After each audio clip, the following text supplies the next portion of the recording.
Zach Lowe is here to get up with us. So let's play a game of Bet Your House as we start the second half of the NBA season. VC, who's going to win MVP? I picked Jason Tatum in the Boston Celtics. So obviously the Boston Celtics get to the finals and Jason Tatum to win from the beginning of the season, and I'm going to stick with it. Wow, okay.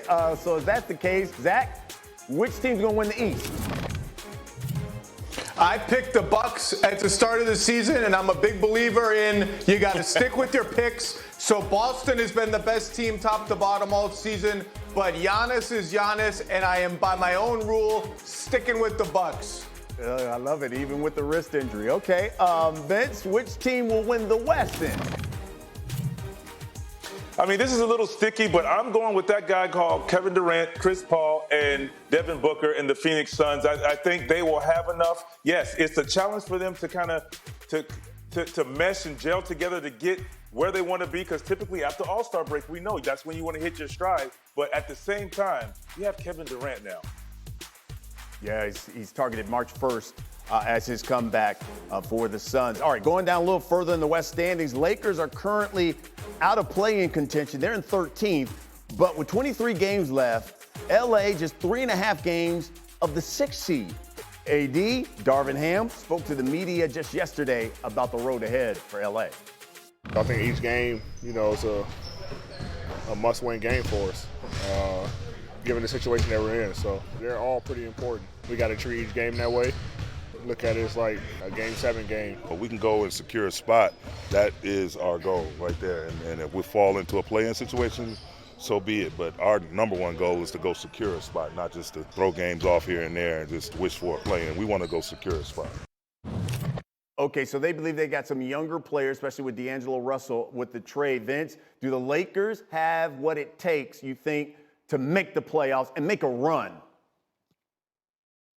I do. I think they have enough. I think they have what it takes to make the playoffs and make a run. But the key point is everyone stay healthy, and the other guys are going to have to contribute and not have LeBron having to play big minutes and do all of the work, if you would. Yes, you have Anthony Davis, but you've surrounded yourself with a D'Angelo Russell and other pieces and other shooters now to make the game easier for him to have a LeBron James do everything you need to get you that spot and make a run in the playoffs. And when you say run, what round are we talking? Making it to the second round? Whoa. Come on, man. Yeah, I say the second round. I want to, when I say run, I think, they if they get into the play-in tournament, they'll do what they need to do. And I think second round, and then it gets a little murky from there. Zach, in your opinion, what's the Lakers' ceiling as the way they're constructed now? I think ceiling, Vince is right. Second round is the ceiling. They did a great job at the trade deadline. I like their new starting five if they continue it on with Malik Beasley and Jared Vanderbilt. That's a real NBA lineup. But ceilings are ceilings because they're high and you're very unlikely to touch them. The Lakers are in 13th place. If you look at all the nerdy projection systems, their chances of getting the 6th seed, which was their stated goal yesterday, are somewhere between 1% and 5%. Let those numbers sink in. They got to jump 7 teams in 23 games to get up to the 6th seed, okay? And that sounds like not that much, but in 23 games, that's a lot. This team has given us no evidence that they'll stay healthy or that they'll win consistently. So before we start talking about ceilings and second rounds against teams like Phoenix and Denver and the Clippers and the Mavericks who have been kind of winning all year, I got to see them put together 2 weeks of good basketball, because right now they're 13th and I just can't talk about ceilings. I can't even see the ceiling.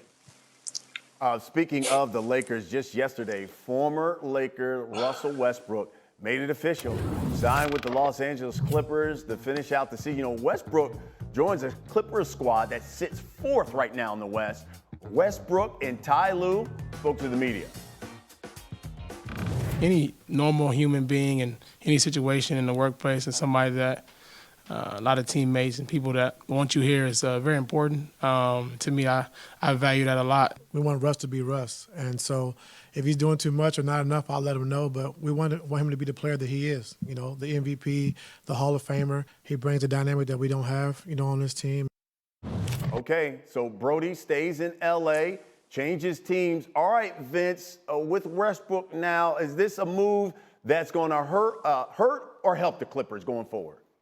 It's going to help them, BC. That's hands down. I mean, one, you will have a motivated Russell Westbrook. You will play faster. I mean, you have to be leery of turnovers, and obviously he's going to have to hit shots. But they were looking for a point guard. They got a point guard. They were asking for Russell Westbrook. They got Russell Westbrook. So now they have no choice but to make it happen. But I think he's motivated. And for one thing, he has an upgrade. He's gone from 13th place to 4th place. Zach, what do you think? You know, the Clippers have been looking for a point guard. So when Lawrence Frank at the trade deadline described the kind of point guard the Clippers wanted, he talked about someone who plays defense, shoots threes, and acknowledges the reality that Paul George and Kawhi Leonard will have the ball 60% of the time. That's what he said, 60% of the time. That's not Russell Westbrook. That's not Russell Westbrook. And the Russell Westbrook Ty Lue talked about yesterday, he's going to have the ball in his hands. He's Mr. Triple-Double. Those comments, frankly, shocked me. And if that's their vision for what he's going to be, starter, maybe, has the ball all the time, this qualifies to me as one of the biggest late-season gambles in the history of the NBA to upend your ecosystem like that. And I don't see it. I just don't see it working. I just don't see it working better than what they had already. Go ahead, Vince. But Zach, just real quick, Zach, I think you're right, and I get it. It's more so the motivation. It's more so positive vibes. He needs the positive vibes. After what he's been through, I think Russell was at an all-time low personally. They're trying to build him back up again. And they think if they can find that type of player, that Russell Westbrook from the triple-double night in and night out, that's what they want as far as the mentality, aggressive, not passive Russell Westbrook. More so than what you're saying, which I agree. Though everything that he said, everything that we've seen is not him, but they're trying to pull that Russell Westbrook from OKC out of him. What do you think, Zach? Now, vibes are cool. Like, I like vibes. I like to have good vibes in my life. And the Clippers do have a level of shooting around Russ that the Lakers don't. The Clippers do have a history of playing without a traditional center, which is how Russ thrived in Houston. So there's definitely a roadmap where this could work. But I just think there's more roadmaps where this kind of blows up a little bit. But the good news for the Clippers is they don't need Russ to the degree the Lakers did. If this doesn't work, they have plenty of good players. They have a ready-made identity that they already understand. But for them to take this kind of risk this late in the season is surprising to me. And I think signals that some of the key stakeholders there looked around at their team, looked around at the Suns with Durant, looked around at the Nuggets and said, we may not have enough after all. We got to try something, and it might be something big. No. All right, guys, let's take a shift here to the East because, you know, the Celtics, they sit at the top of the East at the break. You look at this here. Give me your thoughts here, Vince. Should the Celtics be the team to beat, you think, in the Eastern Conference? I still think, there again, I picked the Celtics to come out of the East already, so I still think they are the team to beat, and because they're playing some very good basketball. Yes, the Milwaukee Bucks were on an unbelievable hot streak, I think 12 games in a row, and then you lose that guy, meaning Giannis Antetokounmpo, and we don't know. I don't personally know when he's coming back. So I think there will be a fall. This is now an opportunity for the 76ers to kind of work their way up the standing and move into that second spot. I don't think Bucks will drop out of the top 4 spot because I think they still have a very good foundation, a very good basketball team, particularly with Chris Middleton coming back playing well. But the Boston Celtics right now are the big dog, and you have to figure out how to knock them off the pedestal. Okay, so Zach, with Giannis nursing that wrist injury, do you believe the Sixers have what it takes to kind of sneak up there or even win the East?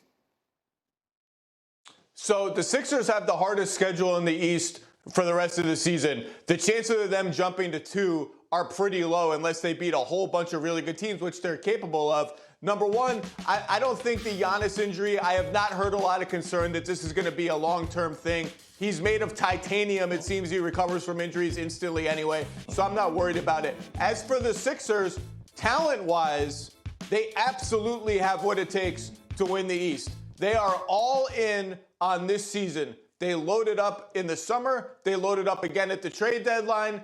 They need to get past the second round this season. But those two teams above them, they've passed every test in the playoffs. They've been in the hothouse playoff series, the most stressful playoff series, and they've come out the other end. The Sixers, when they've faced those playoff series, they've fallen apart every single time. They have a lot to prove, but they have the talent to prove it, and it's now or never for this iteration of the Sixers. They have to get further in the playoffs this year than they have in the Joel Embiid era.